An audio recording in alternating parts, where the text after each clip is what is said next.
Welcome to Math with Mrs. Bibb. Today I'll be discussing extrema and end behavior. If you'll please write down the definitions to extrema as I write them down. The extrema of a graph are the high and low points on a graph.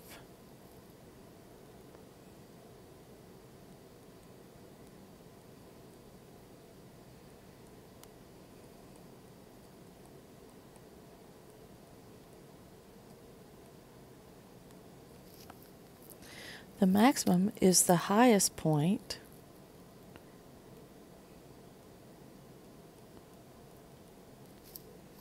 on the graph of a function.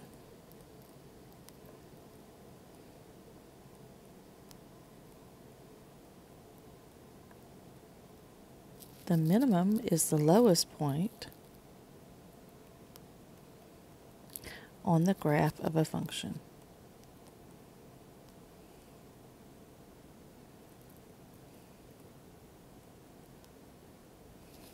The relative maximum, no nearby points,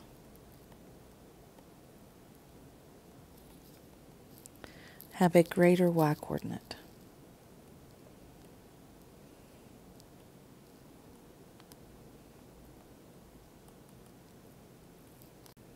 Relative minimum, no nearby points,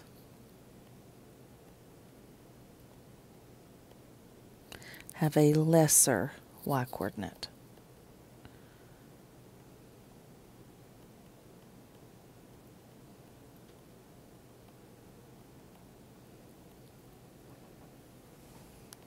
Here's some examples. If you cannot see the numbers, then please try to zoom in and write down the numbers on your paper on the copy that you've been provided.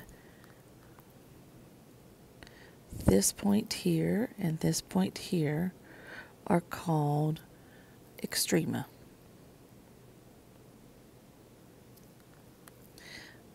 This point on the top, because it's the highest point around it, is a relative maximum.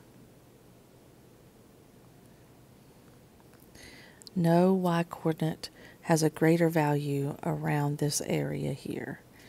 And for the one that's the lowest, that would be a relative minimum.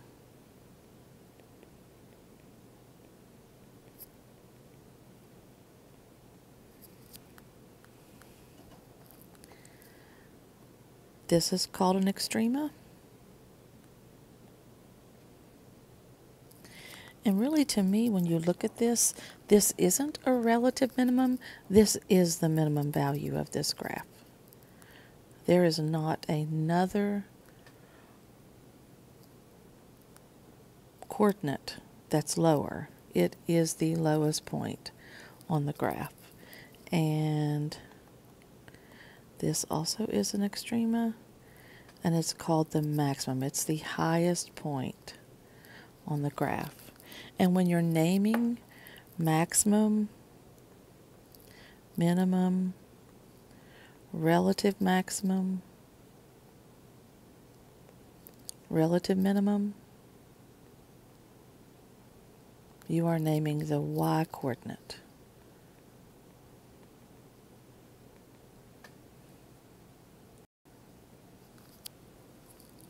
So we're going to find the extrema here, identify and estimate the x and y values of the extrema, round to the nearest tenth if necessary. So I graphed some graphs, obviously, on Desmos, and you won't always have the ordered pairs like I have given them to you. So I want to just make that clear that you may have to estimate sometimes. This is the highest point of this graph. This is the highest point of this graph. So that would be, this first one is relative maximum. Whoops.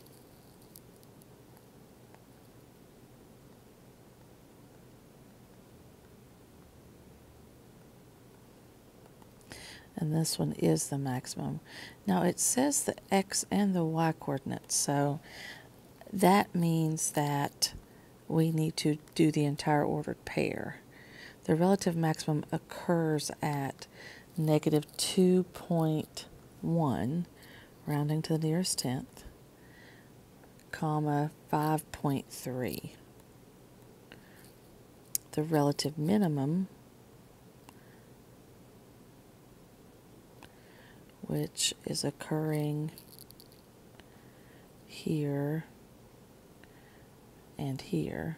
This is a minimum value.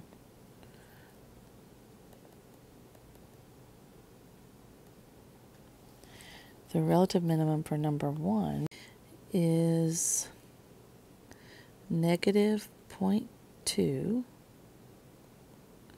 comma negative 0.3, rounding to the nearest tenth. The minimum value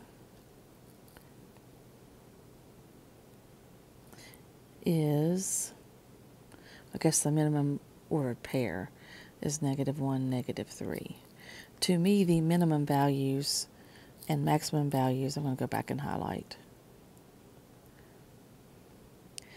This is the relative max value. This is the relative minimum value. This is the minimum value, negative 3. And we did not name the maximum value for that, but it'll be the y-coordinate. The maximum coordinate is negative 1, 1. And then the maximum value would be positive 1. It's the largest y value there. Okay, let's look at number 4. Social media. Use the table and graph to estimate the extrema of the function that relates the number of hours since midnight x to the number of posts being uploaded y. Describe the meaning of the extrema in the context of the situation.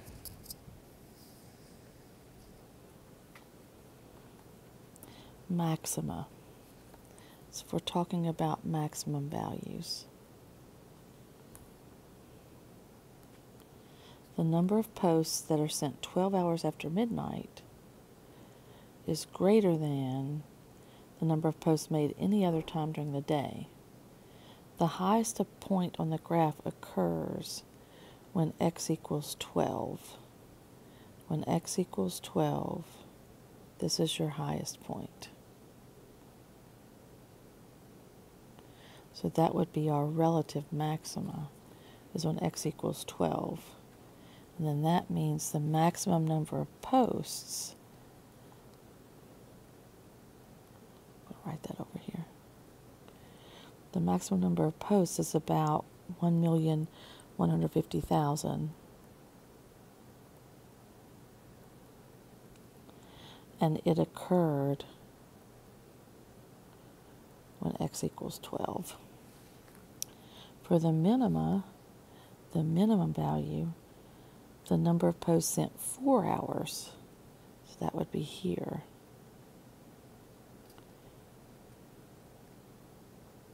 The lowest point occurs at x equals 4, and that's around 180,000. So 180,000 posts, and it occurs 4 hours after midnight, so that would be at about 4 a.m. Next, we will discuss end behavior.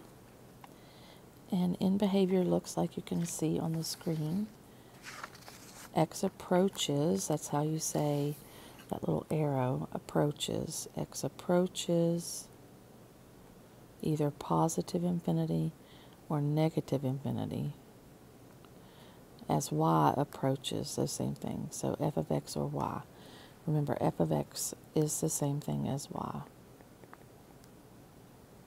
And the arrow is, you say, approaches. And you can see over here on the right, in the blanks, you will put infinity or negative infinity, depending on which direction the end is pointing. When the end points up, it's positive infinity. When the end points down, it's negative infinity. For example, it's literally what I am saying.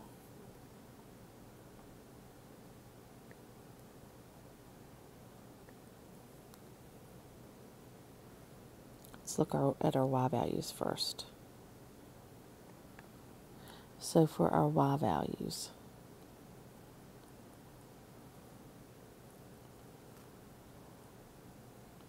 what's happening at our ends there?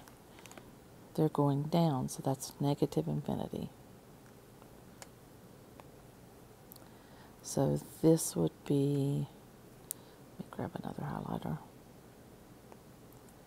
As x approaches infinity, positive infinity, y approaches negative infinity. And as x approaches positive infinity, as x approaches negative infinity, y approaches negative infinity also. So that is written this way. X approaches positive infinity as y approaches negative infinity. I believe I put those blanks in the wrong spot. If you'll please fix that. These are the blanks you're going to fill in here. Oops, I'm writing in white. These are the blanks you're going to fill in here. This is positive infinity and negative infinity. So please fix that on your paper. So x approaches positive infinity as y approaches positive infinity. And then x approaches negative infinity. So what's happening to this end as x is approaching negative infinity? It approaches negative infinity. So y approaches negative infinity also. That's the end behavior for this graph.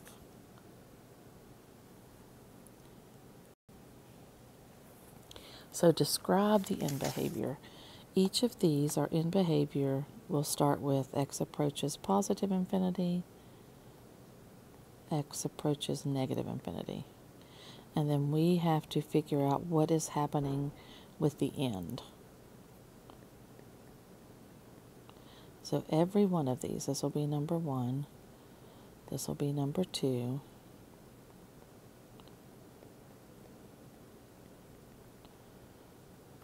x approaches positive infinity, x approaches negative infinity, as y approaches, not equals.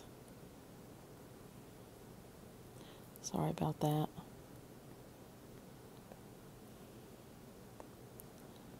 Got to use the arrow.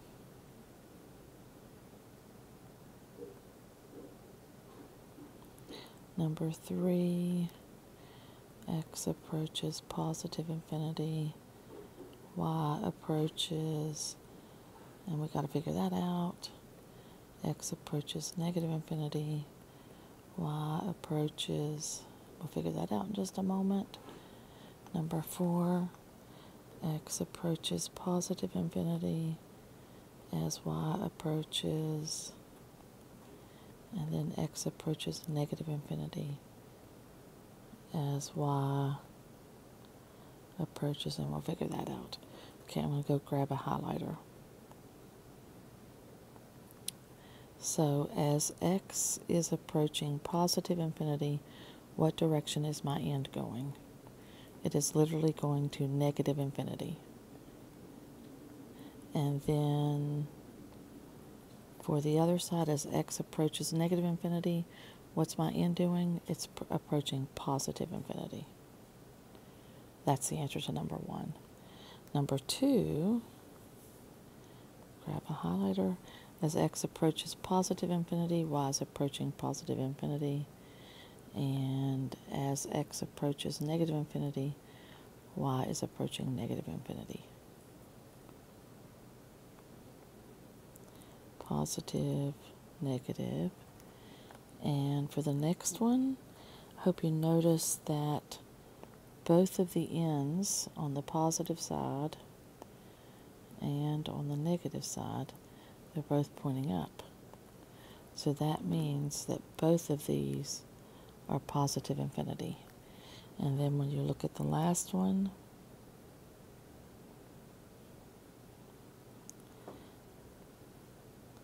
let's see, highlighter, as, wrong one. what's that end doing? As x approaches positive infinity, it's pointing up. And as x approaches negative infinity, it's pointing down. So pointing up is positive infinity, and pointing down is negative infinity.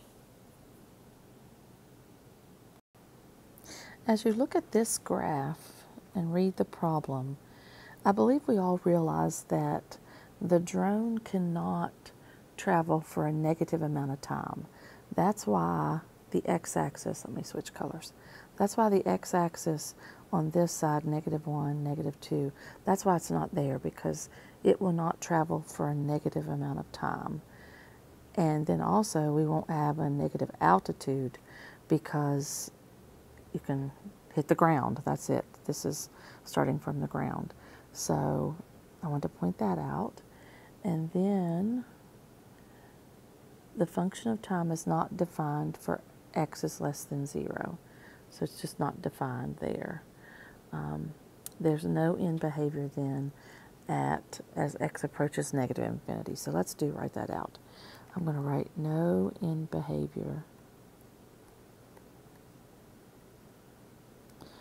for x approaching negative infinity. So our only end behavior is as x approaches positive infinity, our y, or f of x, is also approaching positive infinity. Okay, and then it says interpret it in the context of the situation. So our y is the altitude after x minutes. So as the drone takes off from the ground, it goes up to a certain altitude, and then maybe it drops back down, and then goes up higher and drops back down.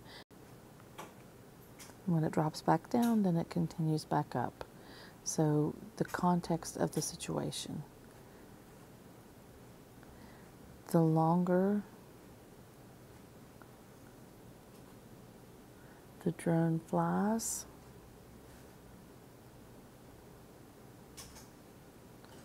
its altitude is increasing. Now that's the answer that I would write. I do see that the answer that the textbook gave, they gave this answer for the end behavior. And then it says the drone is expected to continue to fly higher. So both of those answers are perfectly acceptable.